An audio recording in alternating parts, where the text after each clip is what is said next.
Grand Prix Eurosport, aujourd'hui, ce sont les tableaux de bord. Alors nous allons alors regarder les tableaux de bord de nos différentes machines et on va commencer par la moto de série de Gilles et de Rémi. Gilles et Rémi, expliquez-nous un petit peu comment fonctionne votre tableau de bord.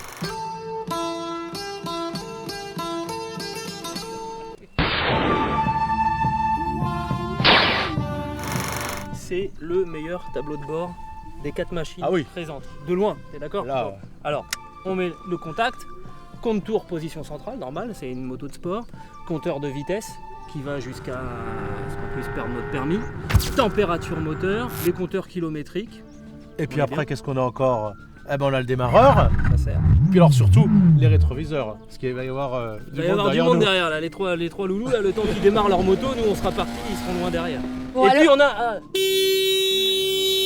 un avertisseur sonore, très sonore d'ailleurs. Oui, hein. bah oui, c'est ça qui est important. Bon, à l'opposé de votre machine, on va aller voir Christian Saron avec la YZR 500. Christian, alors là, pour le coup, le tableau de bord, c'est tout à fait autre chose que ce qu'on vient de voir.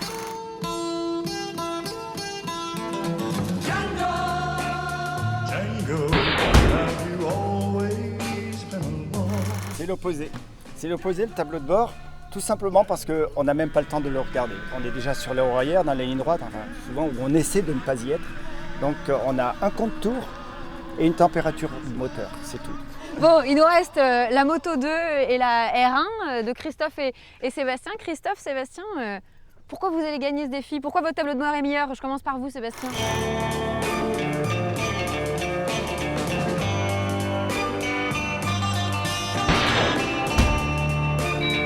Là, on a une vraie moto de course, donc comme l'a souligné Christian. Par exemple, là, sur cette Moto 2, on allume. C'est un système 2D, donc on a les chronos embarqués, on a un shift light qui nous permet de changer les rapports de boîte au bon moment. On a une map différente au niveau des réglages pour avoir une moto encore plus performante. Donc on a tous les éléments essentiels d'une vraie moto de course.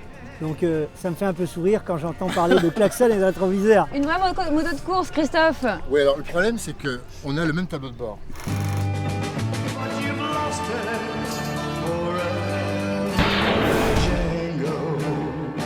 Vous avez donc évidemment ce qu'on appelle le shift light pour passer les rapports, mais vous avez également la température d'eau, la température d'huile, les diagnostics de panne, la jauge à essence, vous avez la pression atmosphérique pour pouvoir régler l'injection, vous avez la possibilité de toucher au frein moteur en roulant, donc plus ou moins, c'est des boutons qui sont ici. Vous avez ce qu'on appelle le ratata qui nous permet de rentrer au stand limité à 60 km/h. Enfin, il y a vraiment beaucoup de fonctions sur ces tableaux de bord modernes. Bon, bah écoutez, on va voir qui remporte ce défi des tableaux de bord. On va passer aux notations.